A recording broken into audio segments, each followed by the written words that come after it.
Hello friends, good evening. This is Devi. Welcome back to my channel. Hello అండి, good evening. This is Devi.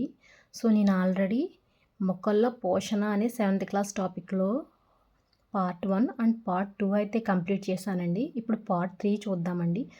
Part 3లో చూడండి, మనం ఇంటి దగ్గర సమీపంలో ఉన్న చెరువులో చూస్తే ఆకుపచ్చగా ఉన్న ఒక తెట్టు వంటి పదార్థంలా కనిపిస్తుందండి.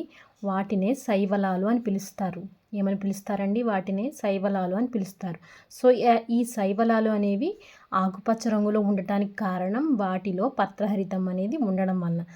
పత్రహరితం ఉంటే అవి ఖచ్చితంగా కిరణజన్య సంయోగ క్రియ అనేవి జరుపుకోగలవు. మొక్కలతో పాటుగా ఈ శైవలాలు కూడా కిరణజన్య సంయోగ క్రియ అనేది జరుపుకొని తమ ఆహారాన్ని తామే తయారు చేసుకోగలవు.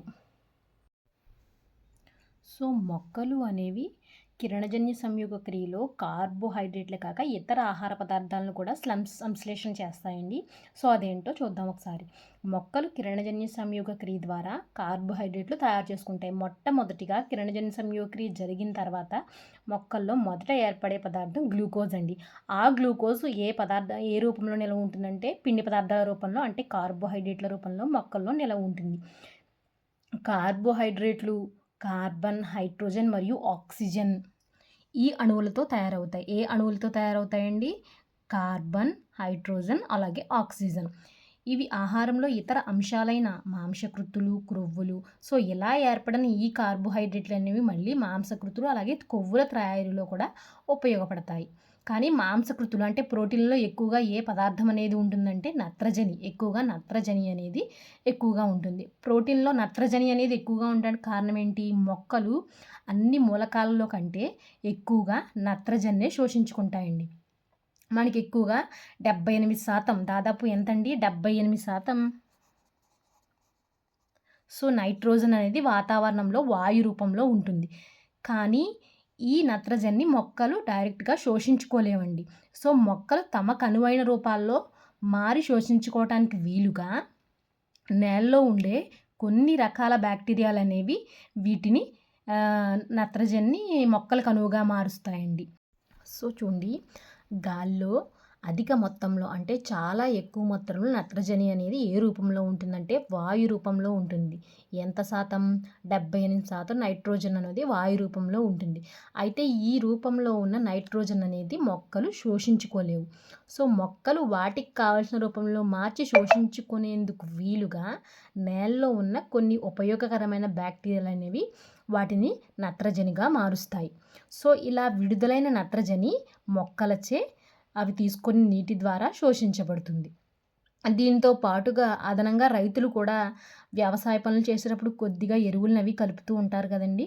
దాని ద్వారా కూడా నత్రజని యొక్క లోటును మొక్కలు అనేవి పూరించుకోవటం జరుగుతుంది. ఇలా నత్రజని పొందిన తర్వాత వాటిని ఉపయోగించుకుని మొక్కలు మాంసకృతులు అలాగే క్రొవ్వుల వంటి వాటిని కూడా సంశ్లేషిస్తాయంట.